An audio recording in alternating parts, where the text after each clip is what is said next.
Hi, I'm Jamie Younger, and this is If You Knew Me, a podcast about the inner lives of women. Today, I'm thrilled to introduce you to an absolute trailblazer, someone whose name is synonymous with the feminist movement, Letty Cottin Pogrebin. Letty's influence has spanned decades. In 1972, she became a founding editor of Ms. Magazine, the first feminist magazine in the United States. Over her long career, she has published 12 books, most recently, Shanda, a memoir of shame and secrecy. Other well-known titles include the novels Three Daughters, Single Jewish Male Seeking Soulmate, and the feminist classic Deborah, Golda, and Me, Being Female and Jewish in America. She's also a renowned lecturer and social activist. She was a consulting editor on Free to Be You and Me, Marlo Thomas's groundbreaking children's book, record, and television special, for which she earned an Emmy. I should note that I did this interview with Letty before the armed conflict began in October between Hamas and the Israeli military. Today's episode is an intimate interview. We talk about how Letty originally met Gloria Steinem and joined the small group of women who founded Ms. Magazine, and also about her days taking part in consciousness-raising groups. I asked her about being soft-spoken, literally having a soft voice, when her politics caused her to roar like a lion. Near the end of our conversation, Letty reveals how she's managed to build a truly meaningful and happy marriage with a man and what that's given her life. Whether you've been a longtime admirer of Letty Cottin Pogrebin or you're just getting to know her for the first time, I promise you that you're in for a treat. Here's my interview with Letty.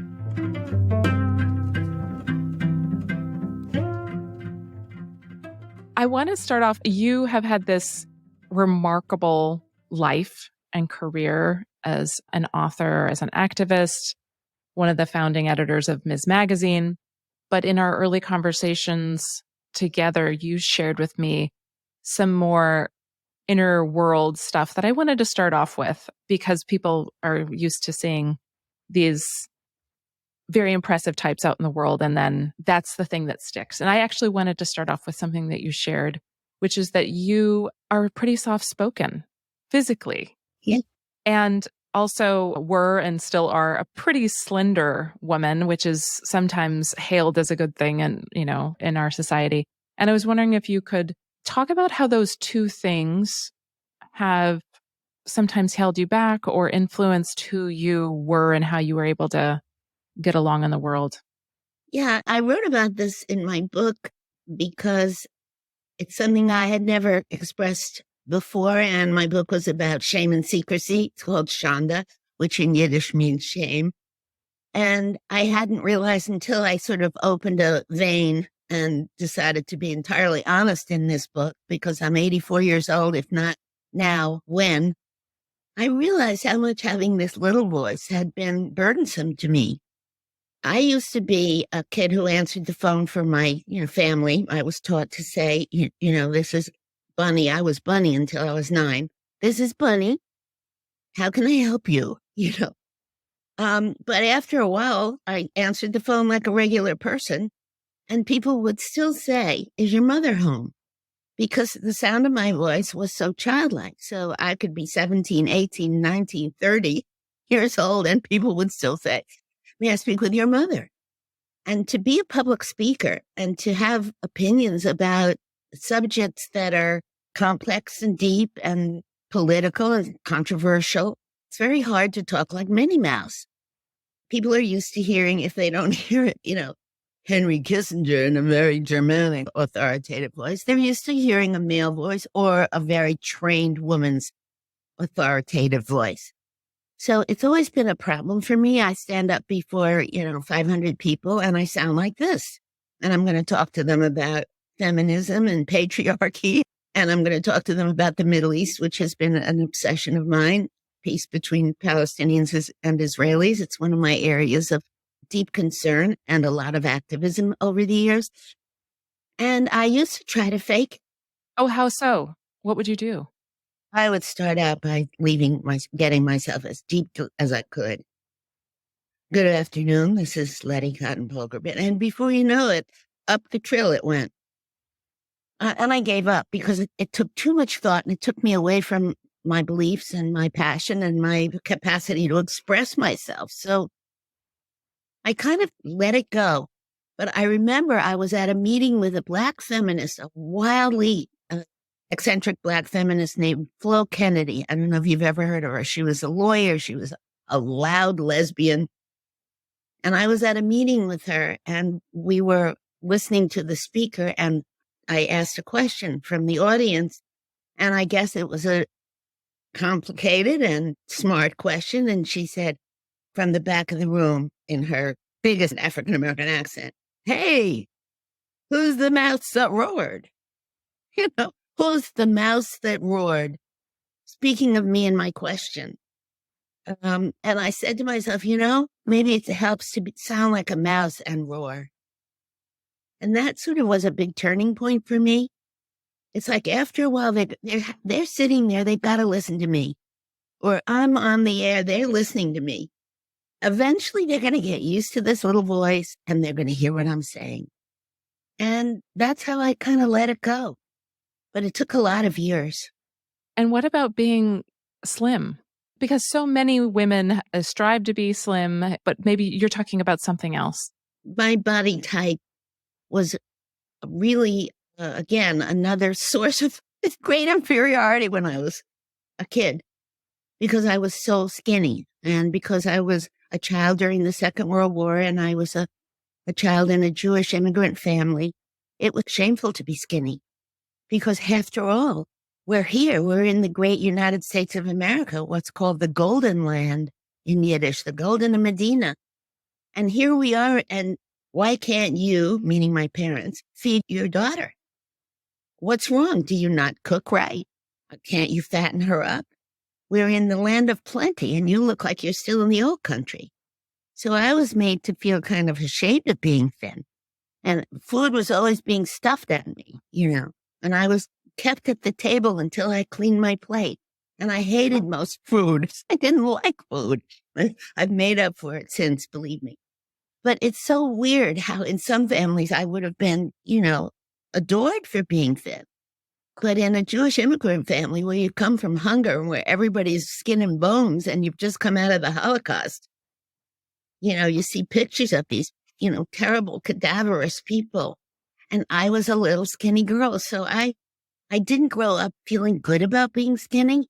And I'm always zeroed in on my bony knees and my bony ankles and, my collarbones, which I now wish were sticking out because collarbones, I don't know if you realize it, make women look young because the flesh fills up over the years. And I became so picayune about the things that were wrong with my body, that I would cover up my legs with thick woolen athletic socks. So that my little skinny ankles wouldn't show. Now, you cannot get sympathy from your friends from being skinny. And when I finally, at age 53, my metabolism changed completely, and I could no longer have a brownie and a glass of milk every afternoon the way I had been doing my entire life. Oh, darn. Yes. So I had to do something that no one had any sympathy for, and that is I had to learn carbs, carbs, what they are, calories, what they are, where you find the information, not to eat bread and dessert. I didn't ever know that, I knew other people were struggling with it, but it was never on the front of my mind. So when I went into the business world, I was a book publishing executive for 10 years from 1960 to 1970 when my first book was published. And I ended up being vice president of my company at the age of 29. So, I had been working there since practically when I got out of college. I got out of college at 19. Whole other story, why I did that. But I had to represent my company and I had to negotiate. I was the person who sold the rights to the books that my publisher published in foreign markets, to movie producers, to paperback houses, to, any audio book. I sold those rights and it was a negotiation. And you're negotiating with Minnie Mouse. You're negotiating with this little person. You're sitting across a lunch table with a martini with some big shot from Hollywood. And, I'm 5'3" and I'm this big. and this voice. And I'm saying, no, I'm sorry, that's not enough money for this deal. So how did you push forth? Because I assume people tried to squash you based on those characteristics. They did, but I knew my stuff. When you impediments of any kind, you compensate. We always know about people who compensate for hearing loss by reading lips, and people compensate for blindness by being very tuned into smells and all of that. Well, whatever these little impediments were, I compensated by just knowing more than other people about everything. Getting smart.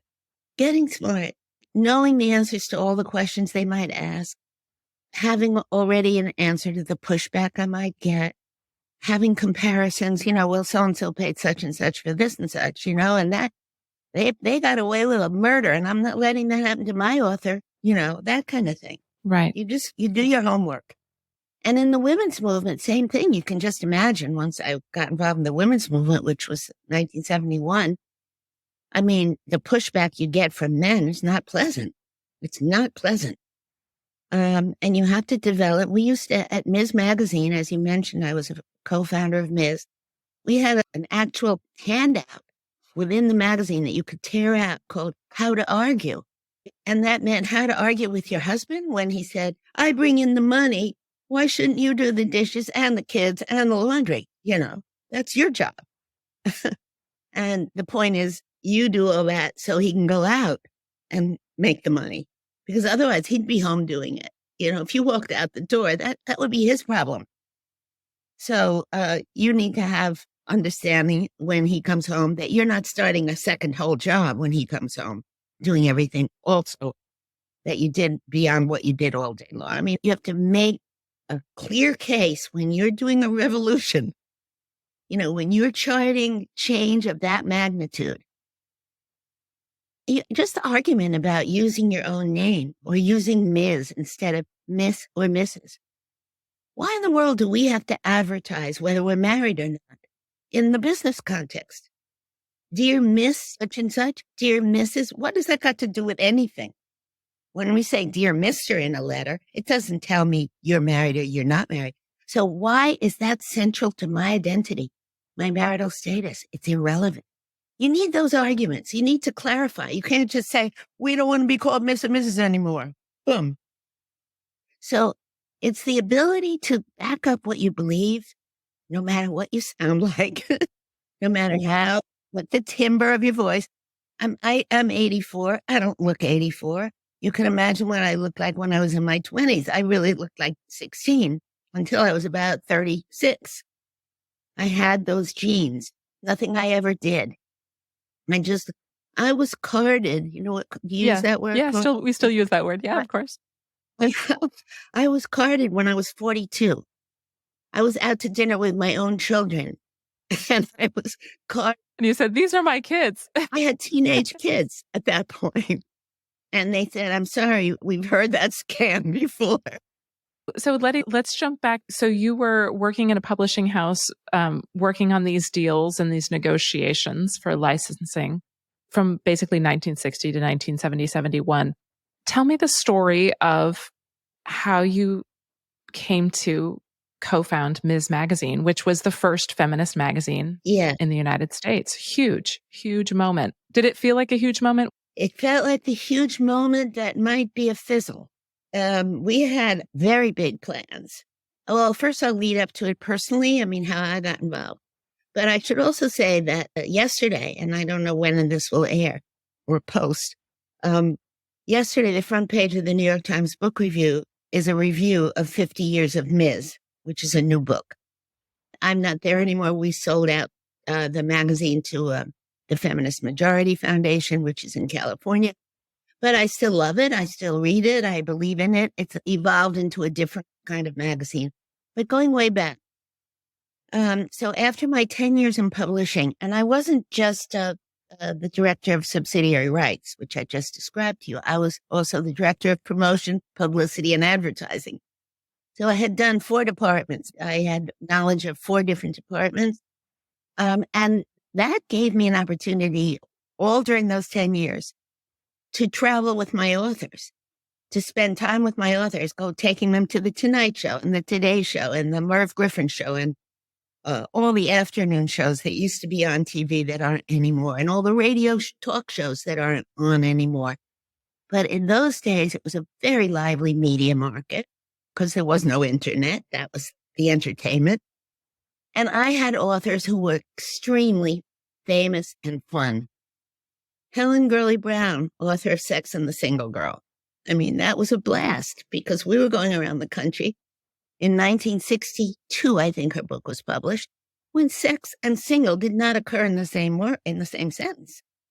So you would have, people blushing and pumping and giggling, squirming, giggling when Helen talked openly and about sex and single life.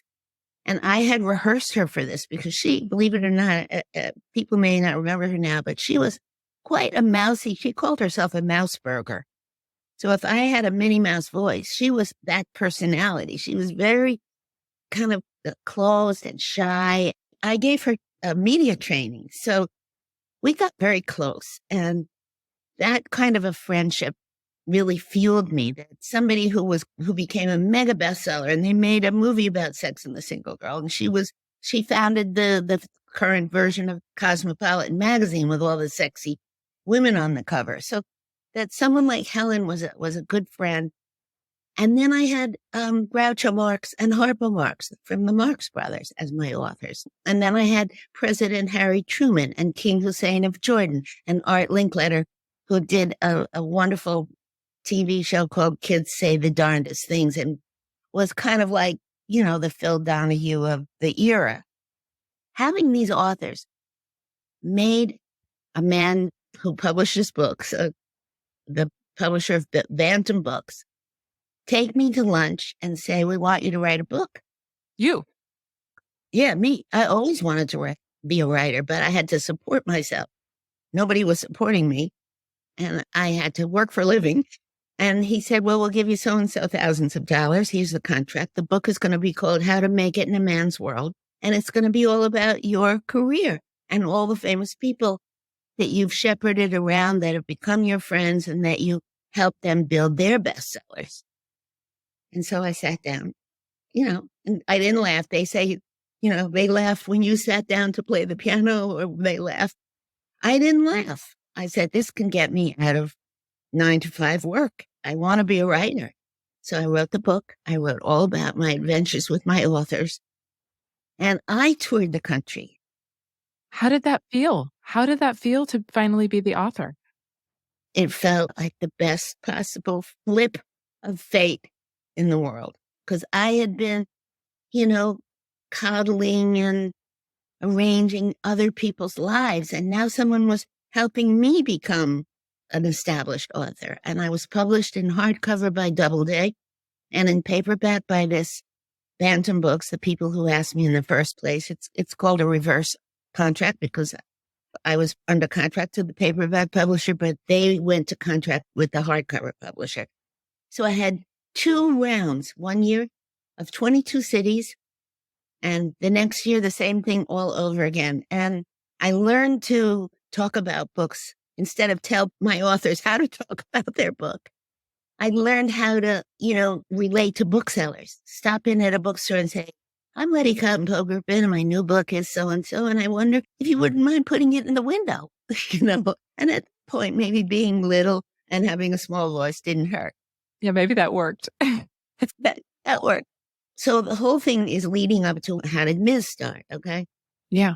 So after my book, How to Make It in a Man's World, was published, and that was in 1970, I get a phone call from Betty Friedan, who was, the so-called founder of the women's movement. She was actually the founder of the middle-class women's movement, not the whole rest of women, because she was only looking at women who had college degrees and were staying home and not using any of their skills or talents. And I guess mostly white women. Is that accurate? Yeah, totally. She was really only white, heterosexual, married women. Yeah, she called it the problem that had no name. It was a problem with no name for white, middle-class, mostly suburban women who, it's true, were trapped in the domestic, in the feminine mystique. That was the name of her book. Anyway, Betty calls me, which let me say didn't happen to me every day. She was a mega celebrity, and I was I was like a baby feminist. I hardly knew what was going on in the women's movement. It was nascent. Everything was just happening. And she said, we're going to start something. We're going to Washington. She always spoke in the we, but it was about I. We're going to Washington to start something called the National Women's Political Caucus. And I would like you to come down and be my writer. I didn't know what it means to be her writer, but she had seen the New York Times gave me a rave for my first book, How to Make It in a Man's World. And she had seen it and she said, I want you to be my writer. Turns out she wanted me to just follow her around to all the sessions, the plenary sessions, the workshop sessions, take notes and write it all up so she could say what she wanted about it. And that's what I did. I had just been asked by the editor of the Ladies' Home Journal, who also saw the review in the Times, to write a column for the Ladies' Home Journal called The Working Woman. And I had written my first Working Woman column, and that's another reason Betty called. That column reached 9 million women every month. Those used to be the statistics on circulation for major women's magazines. Family Circle, Red Book, Women's Day, Ladies' Home Journal. I don't even know if they're around anymore. I don't see them. To be in that magazine, you knew you had 9 million readers, and they were really religious readers of that magazine. And if you were home with a lot of kids, you needed advice, and that's where you got it. So anyway, that's why Betty Friedan called me. Long story short, at this conference, which was held at the Shoreham Hotel in Washington, D.C., I think July 12th to 14th, 1971. Good memory. I went into one of those little side workshop rooms. If you've been to a conference, you know they use hotel little workshop rooms. And the place, was always covered had tables, round tables with green felt covers on them for people to do what the keynote speaker said you should go do. Go make an agenda for, how to deal with abortion rights. Go make an agenda for how to get women on the ballot. Go make an agenda, all that. Breakout sessions, essentially. Exactly. That's the word. Yeah. Good. So I take my little legal pad, which I have been writing my notes for Betty. And she said, go write all of today's work. It was Saturday. And she's going to do the big presentation the next day. I open the door, and who is sitting at one of those tables by herself? Gloria Steinem. So, Gloria Steinem was my idol in 1971. I had read everything she wrote for New York Magazine. She had already done an expose of the Bunny Club, Hugh Hefner's Bunny Club, Playboy Club. And she was just the smartest, most beautiful woman I'd ever seen. I said, this is my model for the future. I just want to be Gloria. Okay. And there she is. Yes, and there she is. And I said, oh, excuse me, baby feminist backing out the door. And she's... With your mousy voice, yeah. Okay. She says, no, come right in. I'm Gloria. Oh, really? Yeah, really. Thanks for letting me know. And I said, well, I'm Betty's, note-taker writer. And she asked me to write up all my notes about today. She said, well, I'm doing that myself, too. It would be helpful if we could work together. Now, and I come in, I sit down next to her, and we work together. This is Gloria in a nutshell. She's never an egomaniac. She never thinks she's the only one who matters. She always spreads the credit. And we worked together until 3:00 in the morning, and we became friends after hours and hours of working together. And at the end of that, she said, a small group of us are starting a magazine. When we get back to the city, would you like to join us? That's how I got to Ms. It was like a fairy tale.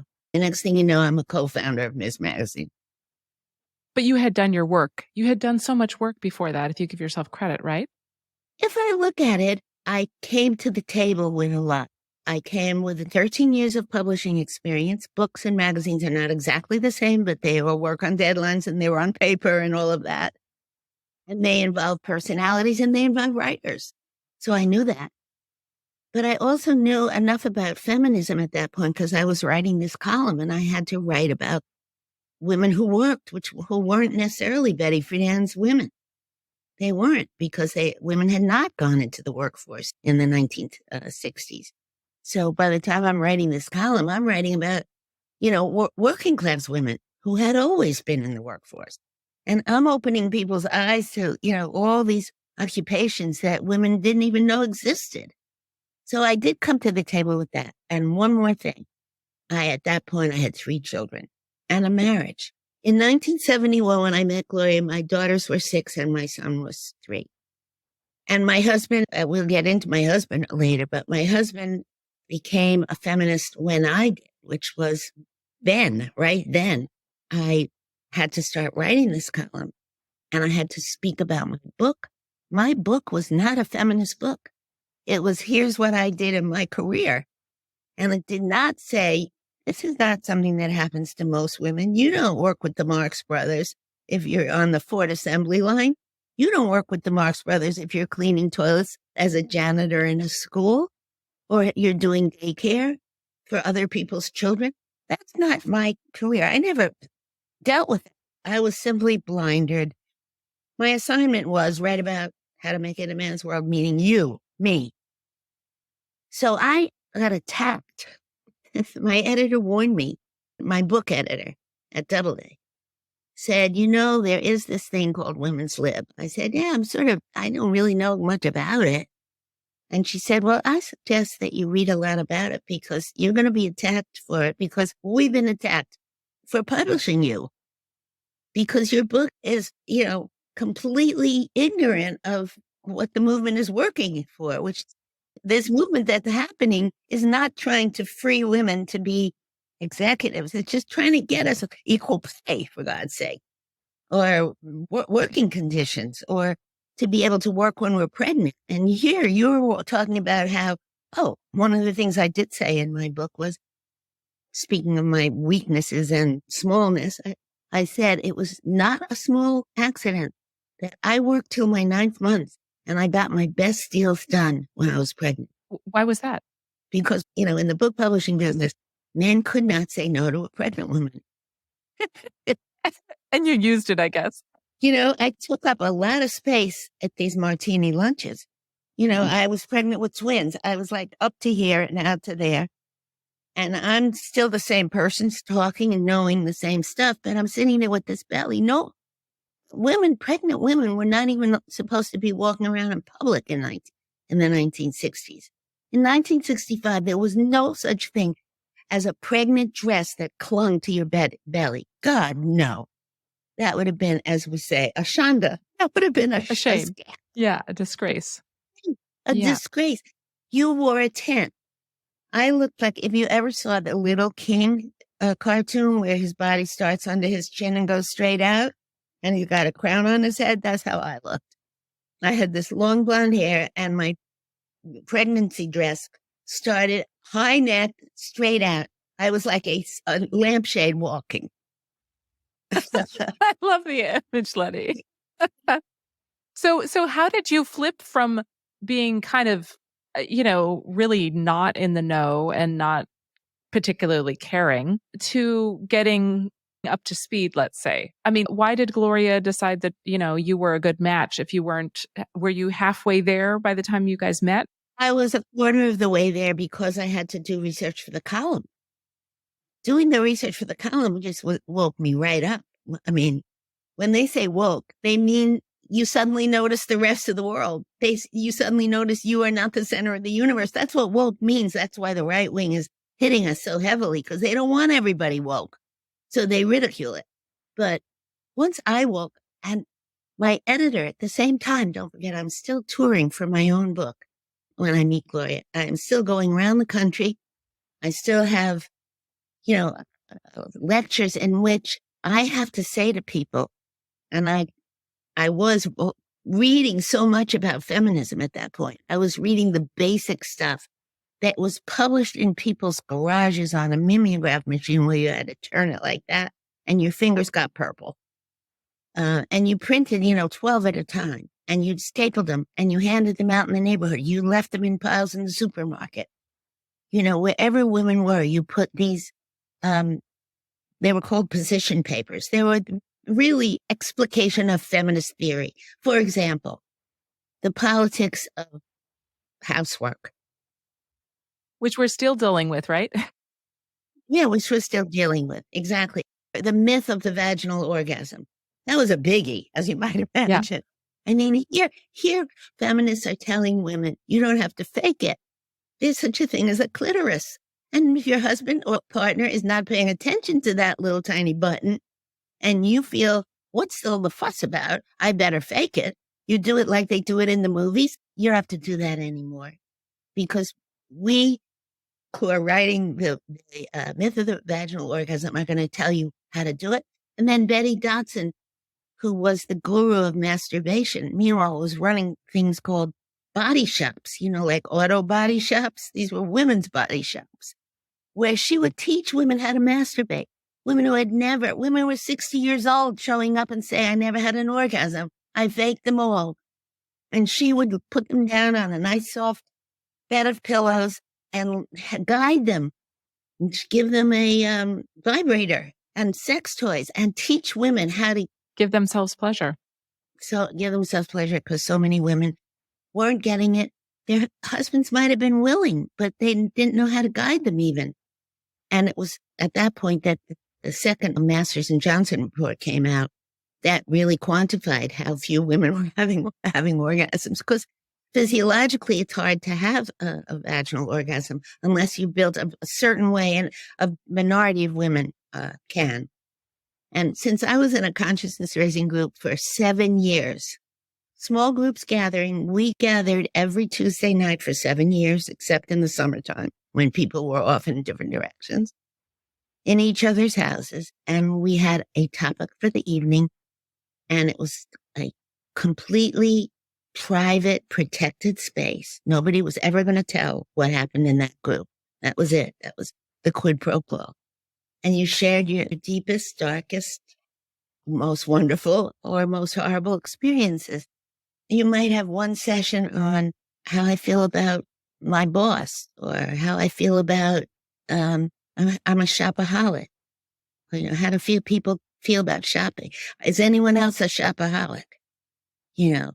Or how I feel about my body. We had a nude session. We all got naked and we all talked about what was wrong with our bodies and then told each other how beautiful we were.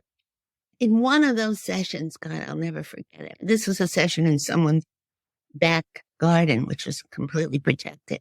We were all standing naked. I think there were 12 of us. And each of us, goes through the litany of, I do my skinny ankles, and I think my nose is too long. And someone else does, her hips are too wide. Someone else says her legs look like piano legs.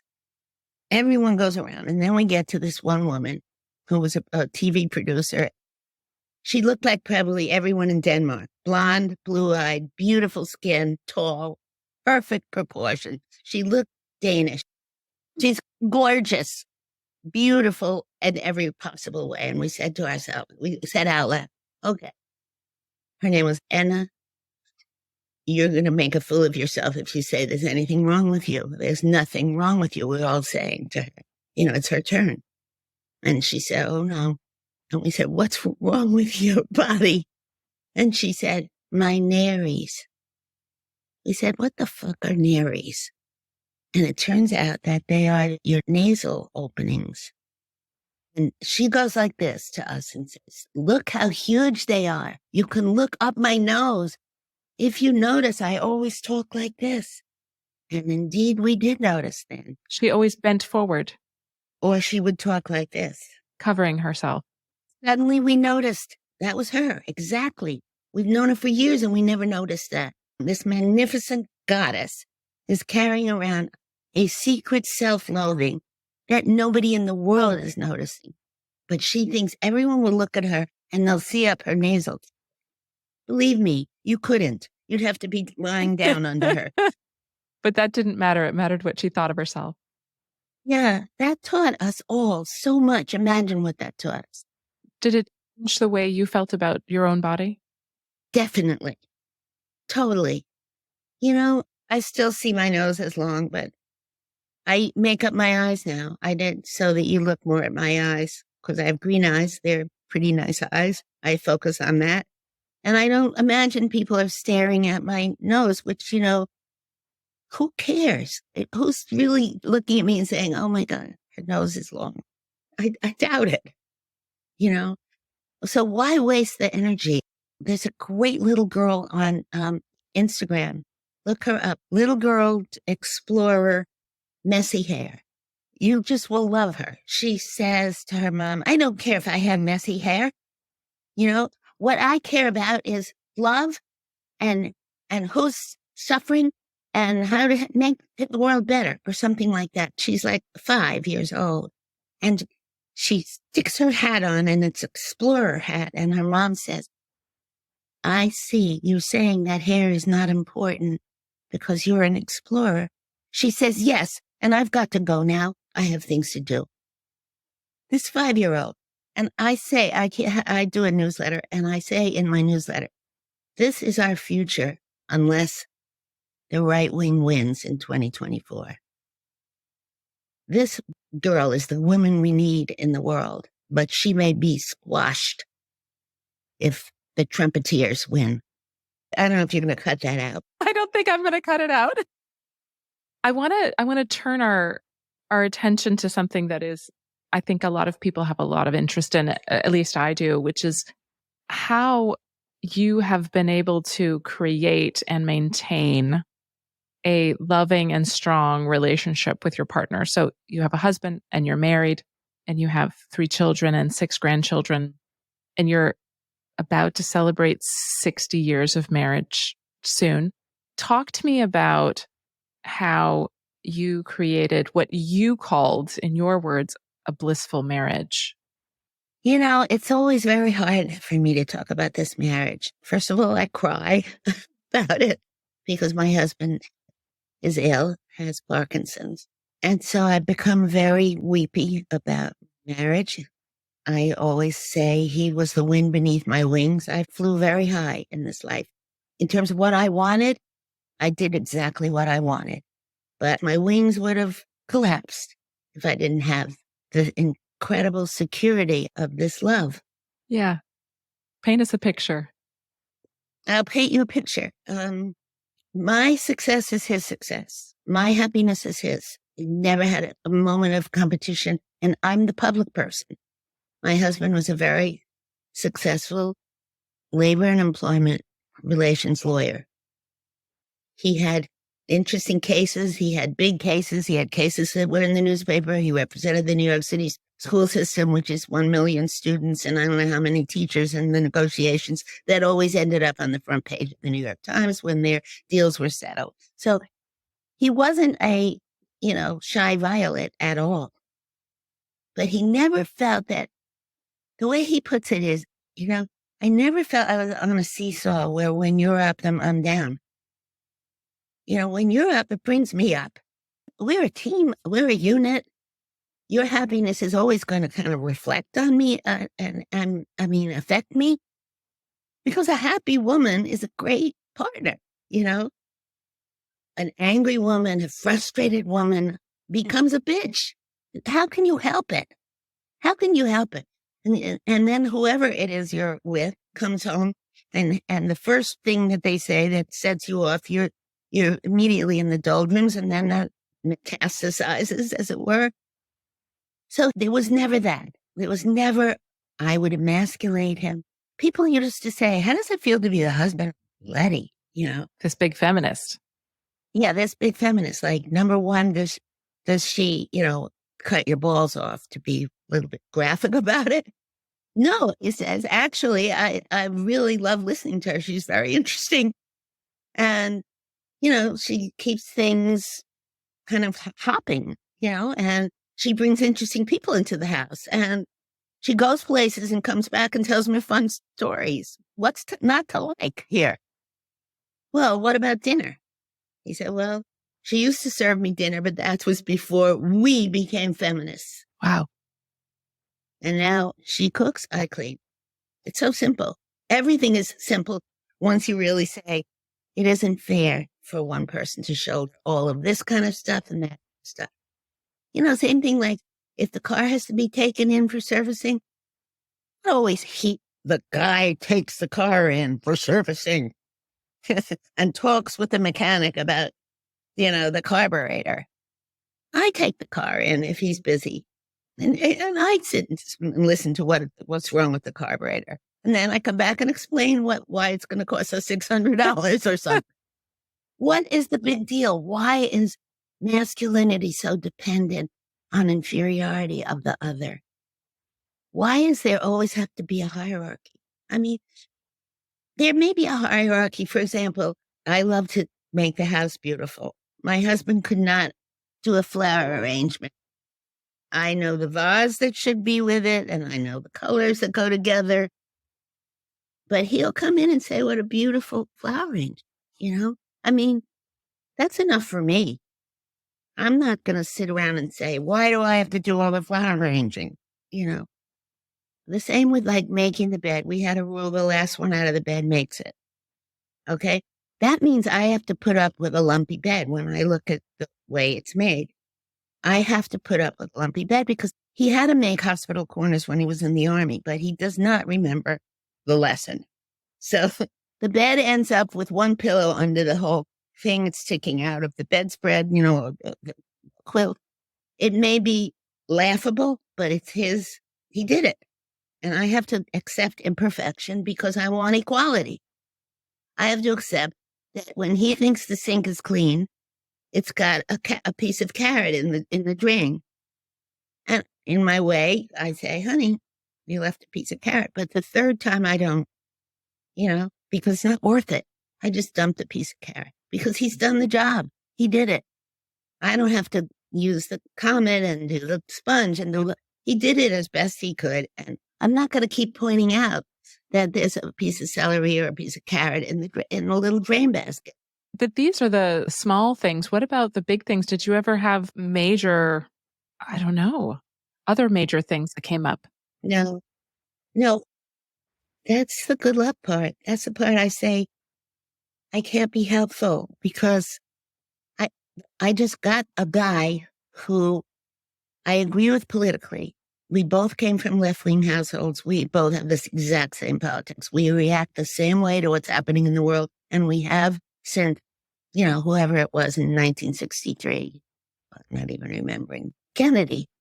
We lived through the Kennedy assassination together. That was a couple of weeks before our wedding. It was really horrible. But we only knew each other 3 months when we got engaged, and 6 months, 3 more months, we got married. We knew each other for 6 months. So how can I give anyone advice on really get to know your guy, make sure you agree on this, that, and the other thing? We didn't, because I had a gut reaction. Well, let me start with the fact that I wasn't going to get married. I really didn't. I was 24 years old on June 9th, 1963. I had just come back from a 3-week trip to Europe for my job. I had been to Rome, Paris, London, all over the place in Europe to sell the foreign rights to the books I represented. And I had eaten in the best places, met wonderful people, been squired around. I came home. I went out to a jazz concert with my roommate at the time. And I said, who needs to get married? I'm making a lot of money now. I just came back from a fabulous trip. I had a motor scooter. I had a dog. I had a duck and a rabbit at one point. And I traveled around on my motor scooter in a dress and high heels because that's what you wore to work then. And I said to my roommate, why would I have to get married? I probably would have to give up the job and give up everything I am having so much fun at. And the next day I met my husband. And the minute I met my husband across the volleyball net, we were all playing volleyball. He was tall, he was thin, he was funny.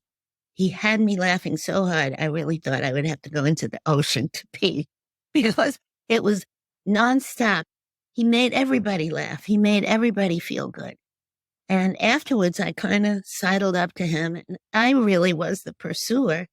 And he called me 4 days later, and we've been together since. So I met him on my birthday. He was my birthday present. And I married him when I was 24 and a half. And it turned out that, again, same politics, same feelings about raising children. Same feelings about money. We didn't have money when we were growing up. We were suddenly making money. We had to learn how to deal with money. We weren't making a huge amount, but enough to live on together. We had to make choices. And he came that way. And I think a big mistake people make is they think they can change somebody.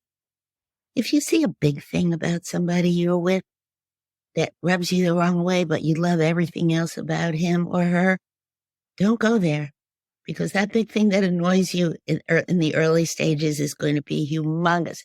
It's going to be a great big blister on the face for the rest of your life.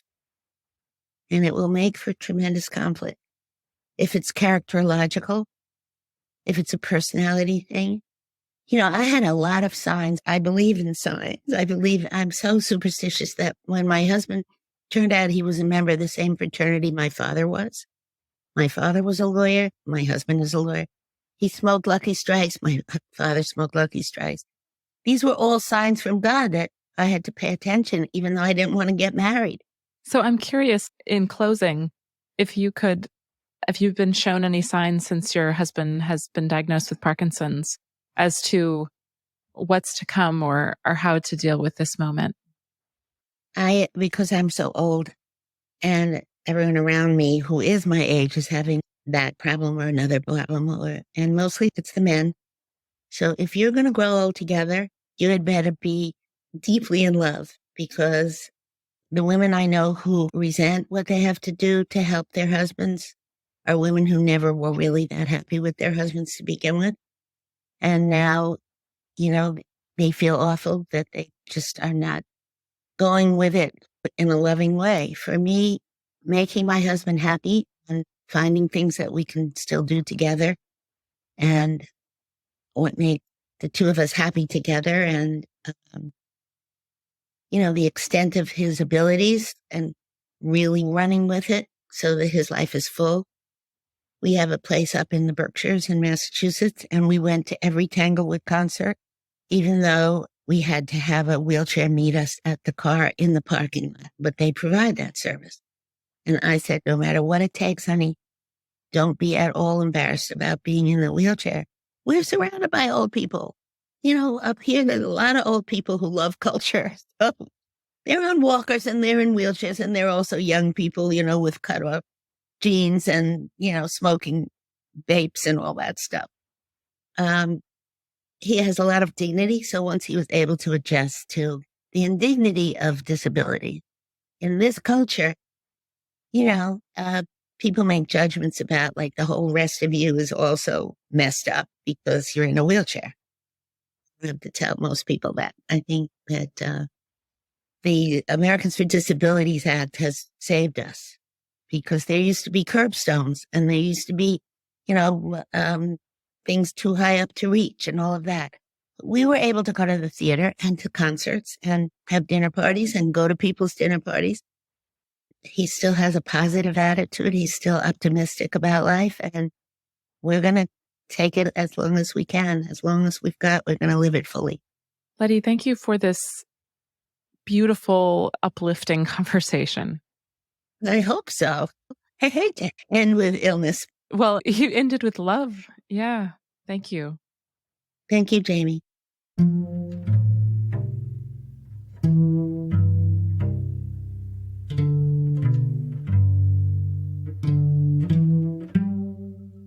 Thanks so much for listening to this week's episode. Letty Cottin Pogrebin is an author, activist, and national public speaker. Her most recent book is Shanda, a memoir of shame and secrecy. To learn more about Letty, look for links in the show notes. If you love this show, if you knew me, about women's inner lives, help us spread the word. The easiest thing to do is give a quick rating or review in your podcast app. Thanks so much. This episode and all our work is supported by our incredible patrons on Patreon and our League of Women. Our League members include Freda Hertz-Brown, Carrie Ahern, Christine Shook, Sister Monica Claire, Dawn Rude, Elizabeth Dorr, Kara Pass, and Karen McNeil.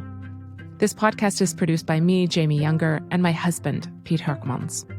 Thanks so much for listening to If You Knew Me.